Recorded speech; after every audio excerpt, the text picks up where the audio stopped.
Fala galera, hoje é dia de jogar a história. E dessa vez a gente vai voltar para um dos momentos mais importantes de toda a franquia. Hoje é dia de Resident Evil Outbreak e também Outbreak File 2. Os jogos foram lançados originalmente para o PlayStation 2. O primeiro Resident Evil Outbreak saiu em 2003 no Japão e em 2004 para o resto do mundo. E depois a sequência direta Outbreak File 2 foi lançada em 2004 no Japão e 2005 nas outras regiões. Esses dois jogos fazem parte de um dos projetos mais diferentes da série, porque foram os primeiros Resident Evil pensados para ter experiência online cooperativa, onde vários jogadores podiam sobreviver juntos ao desastre de Raccoon City. Mas além disso, ele também expande bastante a história do surto do T-Vírus, mostrando o que estava acontecendo com outras pessoas da cidade enquanto os eventos de Resident Evil 2 e 3 estavam acontecendo. O principal motivo de juntar os dois jogos num único vídeo é pela cronologia da história. Somando os dois jogos, a gente tem 10 cenários diferentes, e cada um deles acontece numa data específica durante o desastre de Raccoon City. Então, quando a gente organiza tudo em ordem cronológica, faz muito mais sentido ver tudo como uma única linha do tempo. Outra coisa importante é que, teoricamente, alguns desses cenários foram pensados para personagens específicos. Então os personagens escolhidos aqui para cada cenário foram, na minha preferência, os que eu achei que melhor se encaixavam. E os que acompanham são irrelevantes. Não dá para se apegar nisso para seguir os eventos gerais. Inclusive, isso leva a um ponto importante sobre o cânone desses jogos. O que é considerado canônico mesmo são os acontecimentos dos cenários e a expansão dos eventos em Raccoon City. Não necessariamente quais personagens sobreviveram no final de cada história, ou quem andou junto com quem. Isso porque dentro do próprio jogo dá para completar todos os cenários com um único personagem, o que obviamente não faria sentido dentro da narrativa geral. Esse vídeo aqui é para focar na história geral dos dois jogos, organizando os 10 cenários em ordem cronológica dos acontecimentos durante o surto de Raccoon City. A ideia não é falar sobre desenvolvimento, segredos, easter eggs, sobre assuntos técnicos ou de gameplay, é só a história principal dos eventos sem nada muito extra. E pro resto de toda a cronologia de Resident Evil, que eu já fiz vídeo de tudo no canal, o link para eles em ordem cronológica tá aqui na descrição. Então agora se inscreve no canal se você ainda não é inscrito, já deixa seu like para não esquecer depois e me segue nas redes sociais. E agora sim, vamos pra história, senta aí.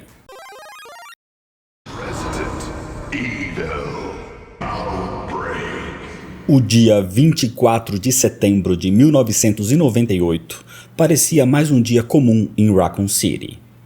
Naquela tarde, pessoas saíam do trabalho e alguns habitantes vão para um bar, o Bar do Jack, ou Jay's Bar.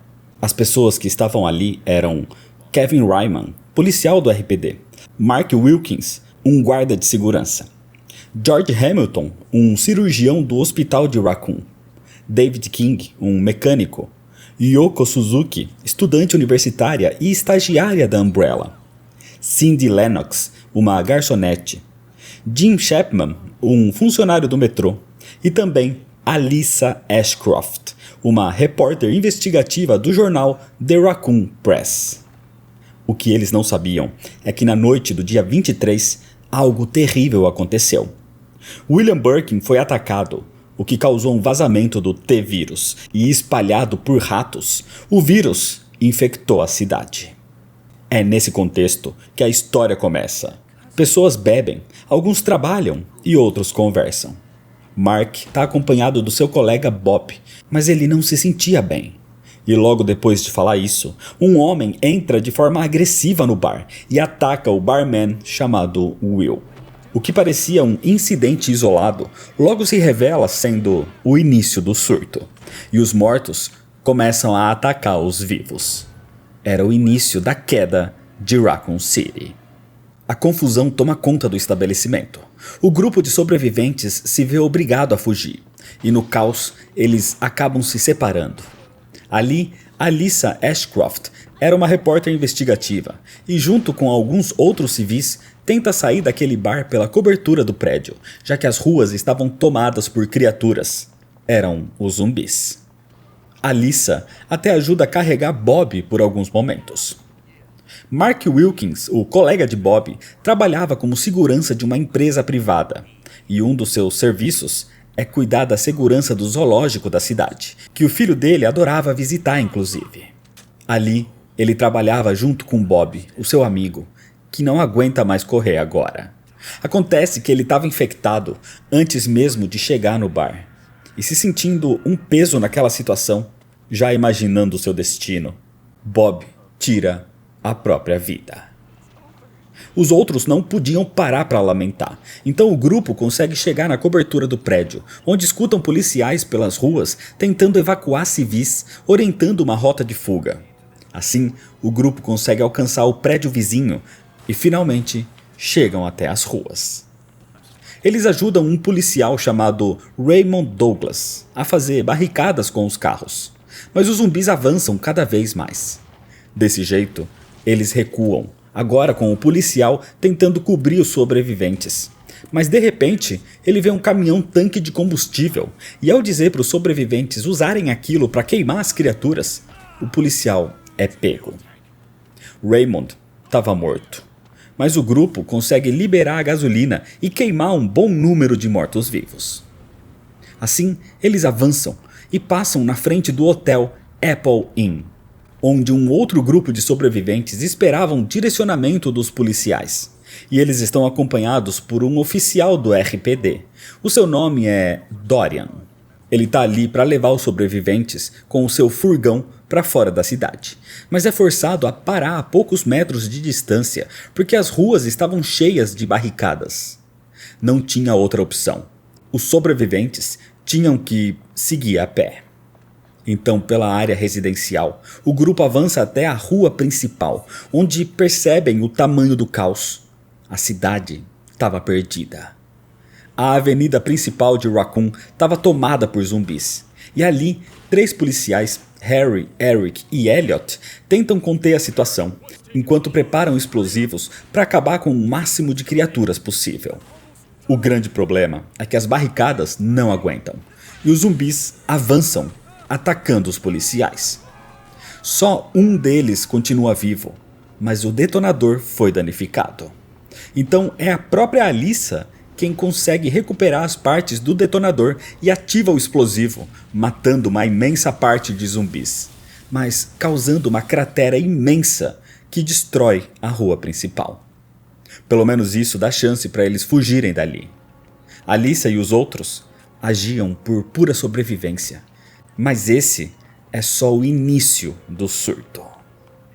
Incapaz de conter a crise sozinha, a prefeitura de Raccoon City solicitou auxílio da Guarda Nacional, que responderia ao amanhecer, anunciando que a cidade tinha sido afetada por um vazamento de radiação, uma história de fachada para ocultar a verdadeira natureza do surto. Antes da sua morte, o chefe interino Raymond Douglas tinha estabelecido protocolos de emergência para uma evacuação civil em larga escala. O seu plano envolvia o uso da rede de bondes da cidade para transportar os sobreviventes até um pátio da região sudoeste. Lá, helicópteros transportariam os civis para um local seguro. Esses transportes aéreos estavam programados para acontecer a cada 4 horas. Ao saber que existia esse plano de evacuação, Cindy Lennox, a garçonete do bar, correu com um grupo de sobreviventes até o zoológico de Raccoon City. A ideia era atravessar o zoológico para chegar na estação do outro lado. O grande problema é que o zoológico estava tomado por animais infectados. Ou seja, não eram só os humanos que estavam afetados naquele surto. Eles precisam sobreviver até mesmo a leões zumbificados. Mas a criatura mais perigosa era um elefante gigantesco, totalmente tomado pelo vírus. Ele persegue o grupo pelas instalações do zoológico, os forçando a improvisar rotas de fuga. E depois de uma intensa sequência de confrontos e tentativas de despistá-lo, o grupo consegue conter o elefante numa estrutura, e assim seguem até o ponto de resgate. mas eles perdem o transporte. Acontece que o atraso no zoológico os ajudou na verdade, porque o helicóptero que os levariam dali caiu durante a decolagem, resultando na morte de aproximadamente 40 sobreviventes. Assim, depois do desastre, a polícia local e a Guarda Nacional cancelaram todas as próximas evacuações. Quando o surto começou para esses sobreviventes no bar do Jack, alguns tentaram encontrar refúgio no hotel Apple Inn, já que a área naquele local tinha sido parcialmente controlada pela polícia. Antes disso, o corpo de bombeiros de Raccoon City começou a atender a vários incêndios por toda a cidade, e um deles foi exatamente no Apple Inn. O fogo que começou seja por ações não intencionais de algum hóspede infectado ou pela deterioração da estrutura e das instalações do prédio, mas o caso é que vários quartos e corredores foram consumidos pelas chamas. A situação foi ainda mais agravada por um incêndio causado pela explosão de um caminhão-tanque de gasolina perto do saguão principal do hotel. Os bombeiros tentaram apagar os incêndios internos e externos, procurando também por sobreviventes. Enquanto isso, um grupo levado por Kevin Ryman, o policial do RPD, se vêem encurralados e decidem entrar por uma porta próxima que os leva ao jardim do pátio central do Apple Inn. Enquanto isso, 2 bombeiros, Len e Charlie, foram enviados para inspecionar a sala de caldeiras do hotel.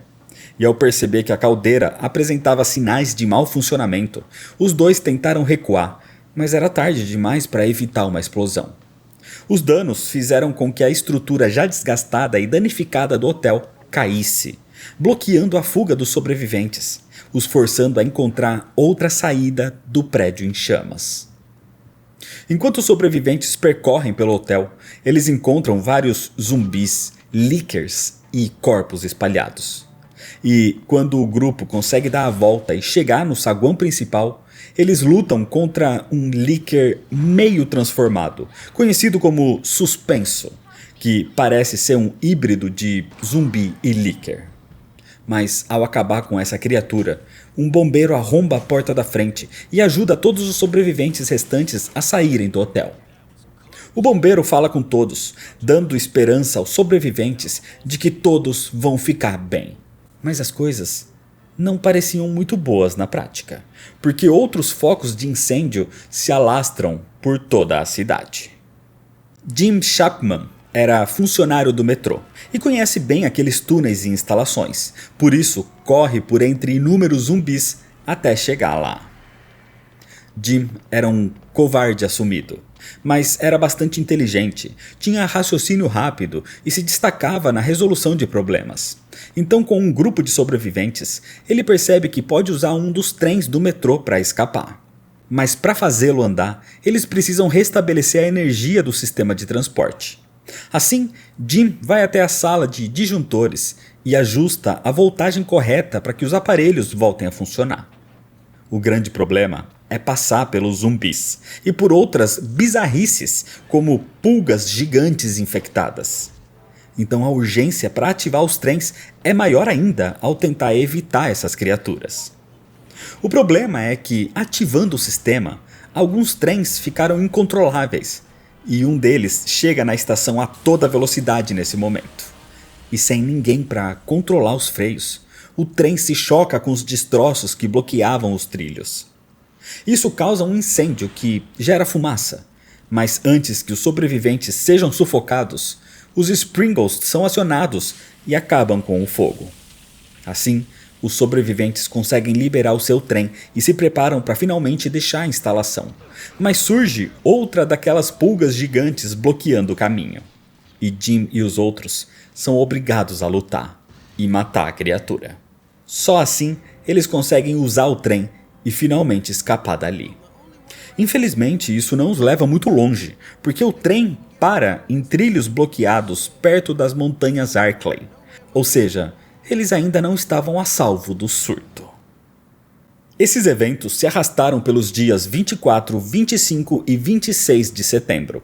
E agora, o governo bloqueia todas as rotas de entrada e saída de Raccoon City. e a notícia do incidente começa a se espalhar pelo mundo. No dia 27 de setembro, alguns sobreviventes decidem se refugiar no hotel geral da cidade.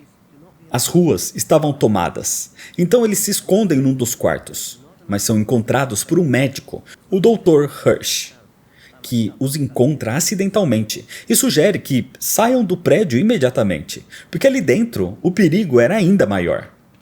Ele mesmo pretende sair o antes possível, só precisa religar a energia para liberar algumas portas e o elevador. Mas ao ir para a sala onde faria isso, o Dr. Hirsch é atacado por sanguessugas. E depois de usar o corpo do doutor, as criaturas assumem uma forma humanoide, também conhecida como Homem-Sanguessuga. Ao mesmo tempo que fogem da criatura, os sobreviventes precisam encontrar uma nova saída daquele lugar, e para isso eles descem até o subsolo. Mas o Homem-Sanguessuga bloqueia os caminhos. Assim, a criatura precisava ser destruída antes, e para isso eles encontram uma sala de experimentos com temperatura. E atraindo o monstro até lá com uma bolsa de sangue, o Homem-Sanguessuga fica preso na câmara de testes e, aumentando a temperatura, o monstro é destruído pelo calor intenso.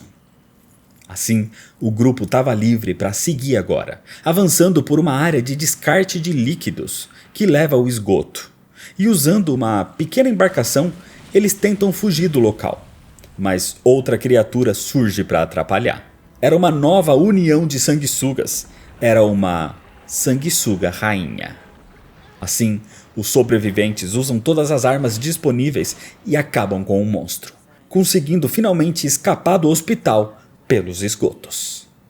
Enquanto isso, no mesmo dia 27 de setembro, um pesquisador da Umbrella, dentro do Nest, é baleado por uma colega. Ao mesmo tempo, quem chegava por ali para se abrigar era Yoko Suzuki, que era estagiária daquela instalação da Umbrella. Ela sabe da existência de uma linha exclusiva que leva para fora da cidade. Mas quando chega ali, Yoko encontra aquela pesquisadora. Seu nome é Mônica. Mas ela aponta uma arma para Yoko agora, enquanto segurava uma maleta. Mônica rouba o crachá de identificação da garota, dizendo que Yoko sabe muito bem o que ela tinha naquela maleta. E então a mulher foge. Acontece que Yoko não sabia o que tinha na maleta, porque ela foi induzida a um processo que apagou parte das suas memórias. Sem opção, Yoko e os sobreviventes tentam usar os dutos de ventilação e as passagens de emergência, mas o local estava bloqueado por plantas carnívoras imensas, infectadas com o T-vírus. Só que Yoko consegue uma solução que mata as plantas, permitindo que avancem para os andares superiores. Mas por ali, Mônica era atacada por algo desconhecido, enquanto tentava usar uma plataforma para escapar dali. Ao avançar cada vez mais naquela instalação, Yoko e os sobreviventes encontram o local todo congelado. Mas ao encontrar um maçarico, eles conseguem derreter o gelo para liberar a alavanca que vai descongelar todo o local. Só que isso não só descongela o chão e o elevador, por exemplo, como também liberta uma série de Hunters. Enquanto correm para o elevador que os levaria dali, Mônica também aparece. Mas ela estava com a maleta na mão aberta e vazia. E ela cai inconsciente. Acontece que Mônica estava carregando um embrião G, com o objetivo de vendê-lo no mercado negro. E agora o embrião sai de dentro da própria Mônica, rasgando seu peito de dentro para fora. Essa larva sobe pelo elevador também e se desenvolve, crescendo, se transformando numa criatura G. Mais uma vez, os sobreviventes precisam lutar e com tudo que tem disponível para a batalha, a criatura finalmente morre. Assim, eles embarcam na locomotiva mais uma vez e seguem em frente.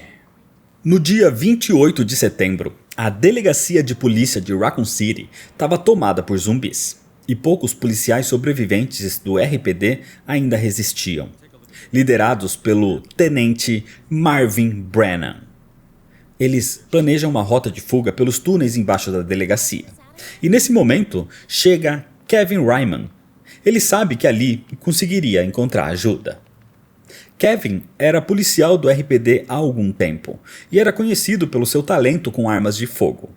Chegou até a disputar torneios de tiro com Chris Redfield e Forrest Speyer, mas falhou em entrar na Stars, talvez pela sua postura mais relaxada. De qualquer forma, agora procurando por passagens e acessos naquele prédio, que um dia já foi um antigo museu e foi adaptado pela própria Umbrella anos antes, eles encontraram uma pequena passagem na fonte perto da entrada, onde só a oficial Rita Phillips é a única pequena o suficiente para caber. Então a sua missão é chegar do outro lado e enviar ajuda. Assim, o tenente Brennan espera enquanto pede ajuda aos sobreviventes para limpar a entrada do RPD, acabando com os zumbis. O problema é que, enquanto os outros policiais tentaram encontrar os segredos do prédio, basicamente todos foram mortos pelo caminho. Fred é morto por corvos no heliporto. Aaron é morto por zumbis na escada leste. E Tony é morto por Dobermans quando tentou resgatá-los. Restaram apenas Kevin e o tenente Marvin Brennan. E nesse momento, Rita volta com o oficial Harry dirigindo um furgão. O problema é que, depois que Kevin sobe no veículo, os zumbis começam a travar a passagem e quase alcançam Rita. Então Marvin ordena que eles vão embora. Marvin estava machucado, na verdade, e não desejava atrasar os companheiros. Então decide ficar para trás para caso novos sobreviventes apareçam precisando de ajuda. Assim, enquanto Harry tira Kevin e Rita dali, ela chora pelo tenente. Mas Kevin diz para ela ter esperança. Marvin não vai morrer. Ele ainda precisava treinar o novo recruta que estava a caminho. No dia 29 de setembro, Alyssa Ashcroft já estava com alguns sobreviventes nos arredores de Raccoon City, pelas florestas das montanhas Arklay. Por ali tinha uma cabana que usam para se refugiar, mas o local não estava abandonado. Um homem chamado Albert Lester vivia ali. E ele é aparentemente amigável e oferece guiar Alyssa e os outros por um caminho que os levaria até a cidade vizinha. Assim, eles avançam pela floresta até uma ponte suspensa. Mas nesse momento, Albert desaparece. Sem ter o que fazer, os sobreviventes apenas avançam e encontram um prédio abandonado no meio da floresta. Intrigados com o que vem, o grupo decide se abrigar no local. Aquilo era um hospital, fechado há 5 anos. O grande problema é que ao entrar no local, surge um homem encapuzado, com um machado na mão, que começa a caçá-los. O antigo hospital estava tomado por uma planta infectada com um vírus experimental chamado TJCCC-203. E para sair daquele local, eles precisam destruir essa criatura. Para isso, precisam de um solvente químico para destruir as suas raízes. Durante toda a exploração, Alyssa começa a recuperar memórias reprimidas. Ela lembra que esteve naquele hospital em 1993, quando investigava experimentos ilegais realizados pela Umbrella, ao lado do seu colega Kurt. Durante aquela investigação, Kurt foi morto por Dorothy Lester, a esposa de Albert Lester. E a mulher agia de forma como se fosse uma criatura infectada, já naquela época. Alyssa conseguiu fugir na época, mas reprimiu o trauma e esqueceu do ocorrido aparentemente. Isso até ela chegar naquele local. Acontece que Alyssa era uma jornalista que buscava expor os crimes corporativos da Umbrella, algo que já fazia há anos. Por isso, Alyssa não sabe se esse esquecimento foi trauma ou algo manipulado pela própria Umbrella. De qualquer forma, os sobreviventes encontram os solventes necessários, destroem as raízes da planta imensa, e nesse momento, o corpo de Dorothy surge do seu interior. Nesse momento, o homem encapuzado é revelado como sendo o próprio Al Lester. Ele era o diretor daquele hospital no passado. A sua esposa sofria com um problema no coração e estava em estado terminal. Então ele confiou num experimento envolvendo o vírus TJCCC-203. Mas isso deu muito errado. Depois do colapso da pesquisa, a instalação foi fechada, mas Al permaneceu no local, acreditando que a planta era a reencarnação de Dorothy. Ele passou a matar qualquer pessoa que se aproximasse e usava os corpos para alimentar a criatura. E agora, com o colapso das raízes daquela planta, o prédio desmorona, abrindo uma passagem para sair dali. E só assim Alyssa sobrevive, enquanto Al fica e morre ao lado do corpo da sua esposa. O ponto crítico do surto acontece no dia 1º de outubro de 1998. O cientista Greg Miller ativa um Tyrant criado por ele, chamado Thanatos. Miller planeja usar esse momento de caos para trair a Umbrella e roubar a sua criação. Greg, inclusive, é o mesmo criador do vírus experimental que foi usado na esposa de Al Lester, e é responsável também por apagar as memórias de Yoko Suzuki. Enquanto isso, George Hamilton, médico cirurgião, é um dos sobreviventes e espera resgate num estacionamento, quando encontra uma carta escrita para ele por Peter Jenkins, um antigo colega, pedindo para encontrá-lo na Universidade de Raccoon City. Assim, ele, com mais alguns sobreviventes, partem para lá. Mas quando George chega, encontra Peter morto, com um tiro na nuca. Anotações sugerem que Peter estava trabalhando num antivírus chamado Daylight, que elimina a infecção do T-vírus e poderia ser a salvação de Raccoon City. E ele poderia produzir uma dose ali mesmo com os componentes necessários. Assim, George começa as buscas pelos componentes. Mas enquanto isso, uma equipe militar da Umbrella estava fora daquela mesma universidade, combatendo o Thanatos. Quem observa de longe tudo aquilo era um integrante da UBSC. Era ninguém menos que Nikolai Zinoviev. Ele estava ali para conseguir informações e dados para o seu verdadeiro contratante. Então ele dispara uma cápsula que extrai uma amostra de sangue do Tyrant. Claro que isso nem afeta a criatura, que dizima aquele esquadrão. O problema é que agora o Thanatos entra no prédio da universidade e persegue os sobreviventes. Por sorte, eles conseguem expor um fio elétrico e imobilizam a criatura por um curto período, mas suficiente para George conseguir aquela amostra de sangue, que está infectada com T-vírus, para assim produzir a vacina. Mas antes de sintetizar a Daylight, George e os sobreviventes encontram Greg. O cientista se apresenta e conta como criou o Thanatos, mas não só para ter força bruta, para ter diretrizes também.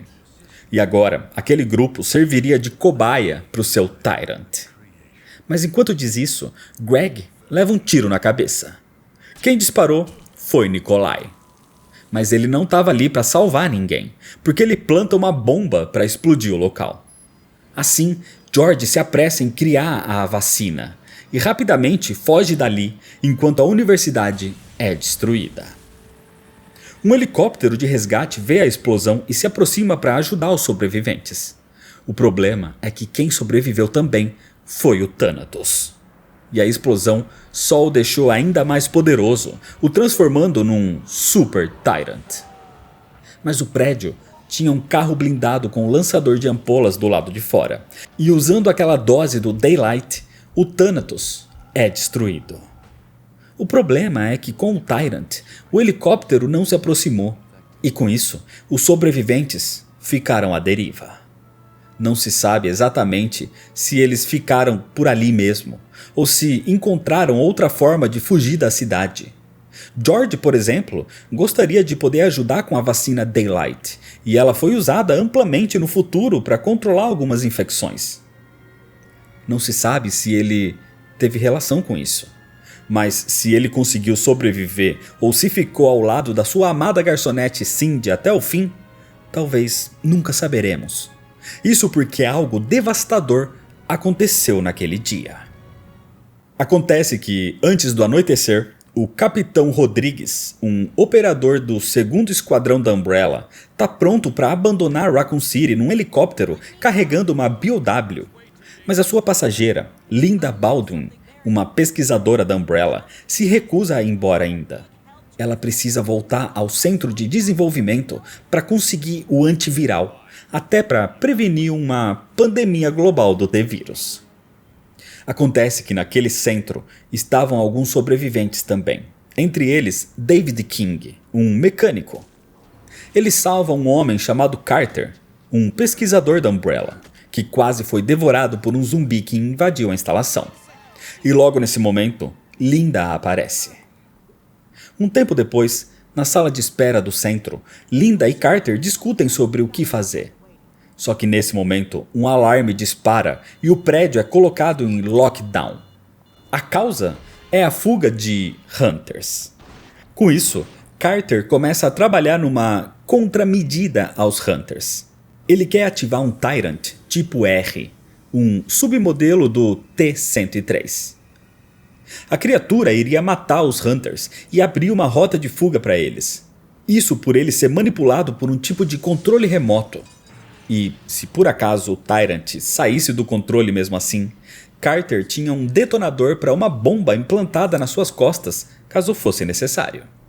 De início, o Tyrant realmente ataca os Hunters, mas de repente ele ataca Carter também, destruindo o seu controle, acabando com a vacina que Linda foi até ali para buscar e derrubando a própria Linda numa estação de tratamento de água embaixo daquele local. E por fim, matando Carter. No meio de tudo isso, estavam os sobreviventes. Desesperados para sair dali então, eles conseguem avançar até a estação de tratamento de água, onde encontram Linda inconsciente no chão da área de drenagem. Enquanto David a ajuda, Linda conta que o vírus que se espalha pela cidade foi criado pela Umbrella. O problema é que a conversa é interrompida quando uma enxurrada começa a fluir pelos túneis da instalação, arrastando Linda pelos esgotos. Acontece que ela consegue sair daqueles túneis em frente ao hotel Apple Inn. Mas algo pior do que ser arrastada pelo esgoto acontece. Ela leva um tiro. Quem disparou foi o líder do terceiro pilotão da Umbrella, chamado Arnold. E ao lado dele está um executivo da Umbrella, chamado Tommy Nielsen, que ordena que Arnold elimine também o Capitão Rodrigues do segundo pilotão, porque a BOW que ele carregava era roubada. Mas pouco tempo depois, é anunciado que o governo iria bombardear a cidade com mísseis. Então Arnold confronta Nielsen por não ter informado nada sobre isso, e declara que não vai mais seguir as suas ordens. Nesse momento, os outros sobreviventes saem da estação de tratamento de água e encontram Linda baleada. Ela diz que tem uma rota de fuga, então David tenta carregar Linda pelo caminho. O grande problema é que o Tyrant estava atrás deles, e com isso, Linda não resiste. Os sobreviventes até tentam lutar contra a criatura, mas não têm muito tempo e decidem correr até a localização do Capitão Rodrigues. E com eles, o capitão levanta voo, deixando o Tyrant para trás, mas levando aquela arma biológica roubada.